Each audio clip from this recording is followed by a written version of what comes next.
Olá pessoal, me chamo Wilson, curso o terceiro período em Pedagogia na Universidade Federal de Alagoas e nesse vídeo eu irei abordar consequências da síndrome de burnout para professores da rede pública, trazendo como contexto o livro Trabalho e Educação, Fundamentos Ontológicos e Históricos de Demerval Saviani. A síndrome de burnout é um fenômeno cada vez mais comum entre os professores, principalmente os da rede pública, que trabalham sob pressão constante, enfrentando as dificuldades como a falta de recurso, a baixa remuneração e a desvalorização da profissão. Demerval Saviani, em seu livro Trabalho e Educação, Fundamentos Ontológicos e Históricos, discute a relação entre trabalho e educação, identificando a educação como uma parte intrínseca do processo de trabalho. Como resultado, essa relação tem se formando ao longo do tempo da história da humanidade e essas mudanças impactaram a formação humana. Nos tempos antigos, o trabalho era considerado uma atividade natural, necessária para o sustento e a sobrevivência. As atividades produtivas eram transmitidas oralmente de geração em geração, e não havia necessidade de educação formal. Mas, com o passar do tempo, a divisão do trabalho e o surgimento da escrita tornaram necessário a formação de trabalhadores especializados, tornando a educação mais complexa. Ao longo dos séculos, as novas formas de trabalho parecem ter remodulado a sociedade e redefinido a relação entre trabalho e educação de maneira significativa. Com o desenvolvimento do capitalismo, o trabalho tornou-se uma atividade alienante, uma vez que o trabalhador se tornava um instrumento de produção, visto apenas como uma mão de obra, sem significação para a produção.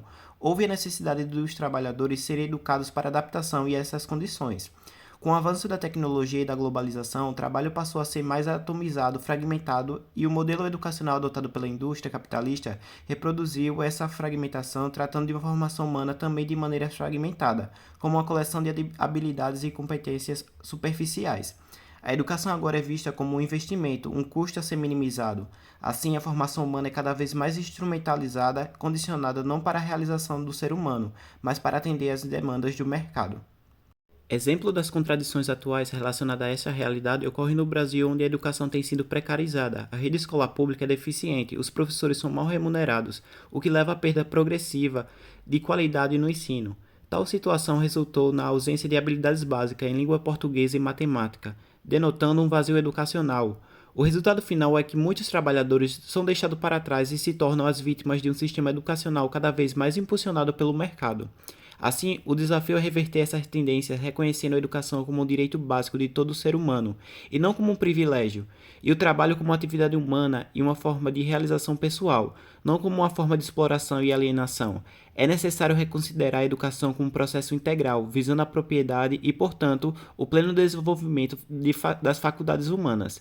E, sobretudo, requer uma mudança na organização do trabalho, para lidar às desigualdades sociais e para atender às necessidades humanas, ao invés dos lucros capitalistas.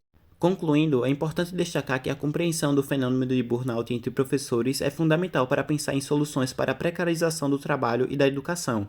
É necessário que a sociedade valorize e respeite a profissão do professor, oferecendo as condições necessárias para o seu desenvolvimento pessoal e profissional. Essas condições passam desde a valorização do salário até as possibilidades de formação e atualização constante, a construção de uma sociedade menos vantajosa, onde o conhecimento e o processo de aprendizagem seja valorizado. Também poderá permitir que o trabalho do professor seja mais adequado e contribua para uma educação mais humana e afetiva.